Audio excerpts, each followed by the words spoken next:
Господ препрае на старец на гости у една вдовица. Чита Александар Станојков. Си била една жена вдовица многу сиромашка.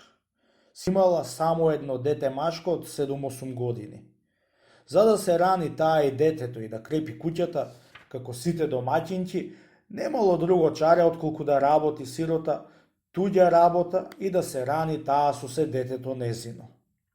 Кај ќе се пери по богатите куќи, таа ќе се викат тамо да пери. Кај ќе се варосуват некоја богата куќа, тамо таа ќе се вика.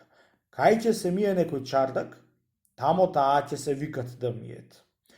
И друзи работи работила полцки, како жниење и копање и друзи работи, само и само да си го вади лебо. При се што била толку мачна и сиромашка, никако на Бога не беше пофулила. Влакното Кабул не чинела туѓо нешто да земи, али да укради. Во секоја куќа кај што работеше, од се срце работеше и колку ќе и дае ак, толку ќе земеше и благодарна ќе си одеше дома. Наместо да вечераше кај што ќе работеше, ќе си ја земеше вечерата и ќе си ја однесеше дома за да вечера заедно со детето. Како што била таа кротка и милостивна, такво е било и детето.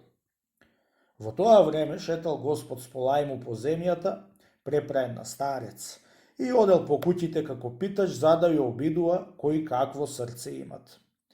Шетајќи по куќите, Господ од малото кај што седела вдојцата, дошол еднак вечерина и во незината куќа да проси милостиња. Во тоа време, уште вдојцата не беше си дошла од работа. Само детето си седело дома и си ја чекало мајка си за да си дојдите од работа и да му донесит лебец и манџичка за да вечераат. Едно влегол Господ во врата и рипнало детето просто, да се загнало кај Бога и му взело раката десна, да му ја бакнало и го помолило да седни до огниште. Повели, дедо, повели, добре дошол, му рекло детето. Ела до огниште да се огреиш. Ај да си ми благословено чедо, му рекол Господ. Ти мене што ме чести, Господ тебе да ми те чести и да ми те благослови да имаш огон во куќата до века, да греиш старци како мене. Тоа рекол Господ и си седнал крај огништа да се греит. Во тоа време втасала мајка му на детето од перење кај што била, со лебо подмишка и со вагано грав в рака. Едно беше ја видело мајка си која влегува во портата, оттрчало детето да ја пречека и да ја каже од им дошол еден старец и сакал да се огреи дека му студело. Ами жити мене, мајко, рекло, да го држиш да си лежи у нас вечерва старио. Арно, чедо, да го држиме, му рекла вдојцата. Туку земи го леено и отрчај кај комшијне да ти го наполнат со јаглење за да го изгреиме стариот. Отишло детето кај комшиите и му посакало јаглење. Ме прати мајка, тетко, ја рекло детето на комшивката, да ми дајте леен јаглење за да огреиме еден старец од тие изземнат од студ, да кога ќе купиме ќе ви го вратиме. О, бре, детенце, што си будалесто, му рекла жената. Со се мајка ти што немате заем за јаглење земате за да ги греите питачите? Тој и у мене се обиде да ми се воври в куќа. Мама, јас не сум будала како мајка ти да прибирам стари питачи, полни со вашти опашти, да ми наполни постелите. На, ти јаглен, ама да ја речиш на мајка ти да го истарато ти сама знајт после. Зело детето јаглењето и со радост стрчало дома, таму ја однесло на мајка си. Во тоа време Господ туку се тресал од студ. Ѓоа му студело и прел и овкал од старо што имал. Кога слушнала вдојцата овкањето од стариот, срцето е се кинало од жал што идело дека овкал стариот. Брго жената турила јагнелење во огништето и за час го раздуала. А, сега, дедо, огреј ми се, за да ми се стоплиш. Брго, бречедо, земи една чаша ракија да му дајме на деда ти да се напие за и од срце да се стопли, му рекла на детето. Отрчало детето кај друзите комши и му посакало една чашка раќи. Море, што сте будали со мајка ти, бре, дете, да питате раќа за напојвате питачите? Вие немате леб да се најадите? Гости ќе го штаат. Барем да ет некој домаќин, ајде, ами тој е еден стар бестрмник, преќе беше овде кај мене да пита. Одвај сум го истерала од врата. Сакаше да ми се курдиса на огниште, сам ќе ми го роди татко.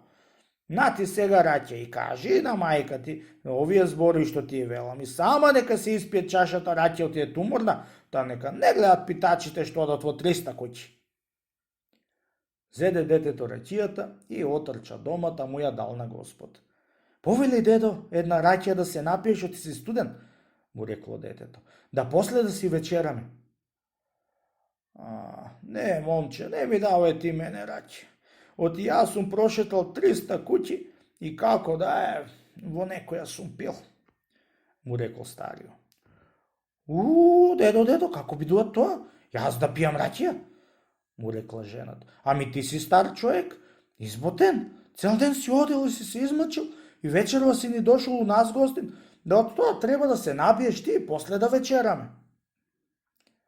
Кога чул Господ тие збори од вдојцата, зел чашата со раќија во левата рака, извил капата и рекол: Господи Боже, поможи, Господ да ви поможи, ќерко и ти мило чедо. Добре ве најдов, вие мене стар сиромав што ме честивте. Господ Бог во се да ве чести со 1000 добриње и да ви се исполни куќата ваша. Да имате од се што ќе ви посака срце и здравица ви. Си се напил Господ раќија и откоја се поизграл арно на огно, сторил ѓоа да стани и да си оди.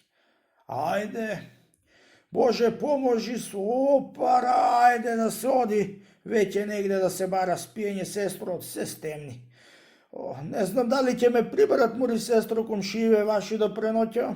Арни богати се тама, малку искржи и се, ти ќе не знам, веќе дали ќе ме приберат, Што велиш, мури Рисјанко? Може дедо и да те приберат, Арно, ама мило ми е вечерва у мене да си лежиш при се што сум сиромашка. Ќе си вечераме што дал Господ, лепи сол и ќе се принаќеваме да дај Боже здравје, утре ој си кај што ти е мило и драго. Така му рекла. Те молам, Рисјанко, не тварај ми се да ти седам, оти ти си сиромашка како мене, е рекол Господ.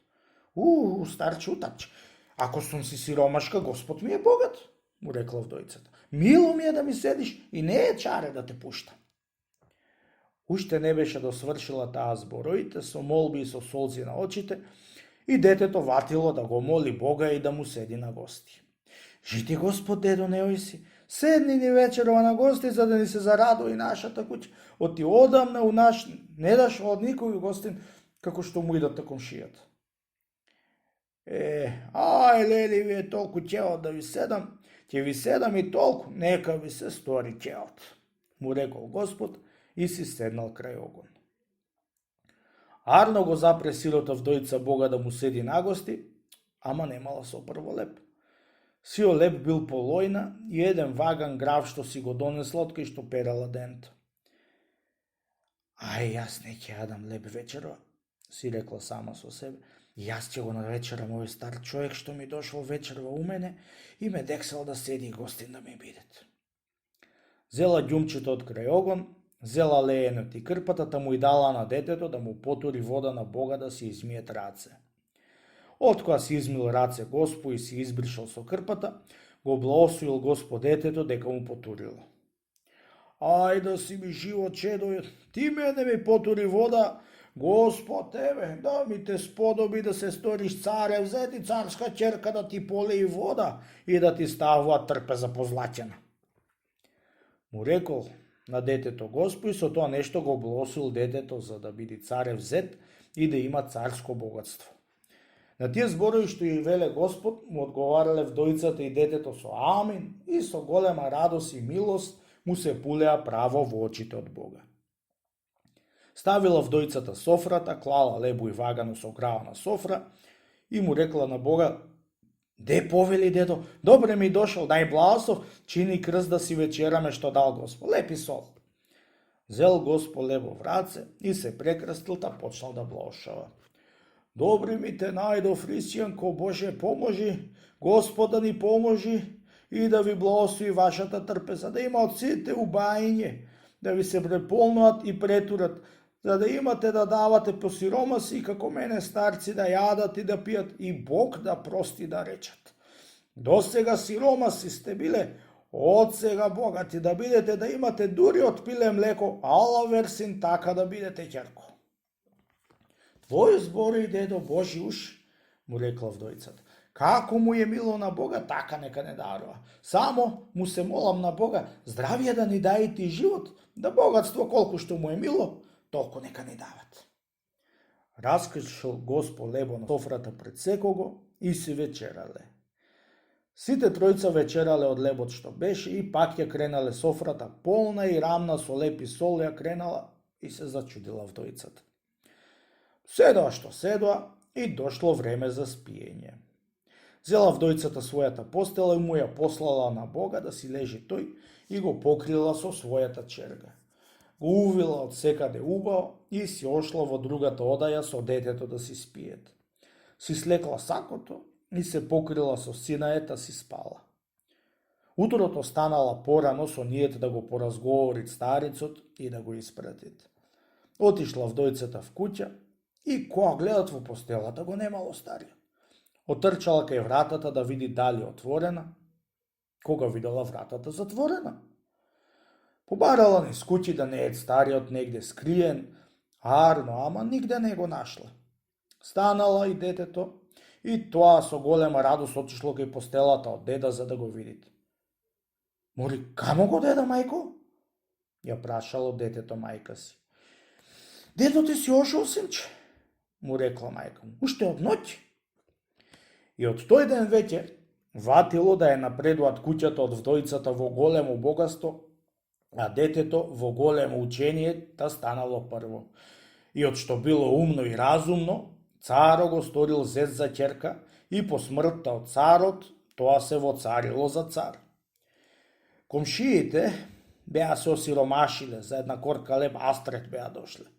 Сите тие работи што се сториле вдовицата беше усетила, оти од благословот од стариот биле и верувала оти Господ бил тој стар што лежал таа вечер у неа и си ошол ноќта без да отвори вратата.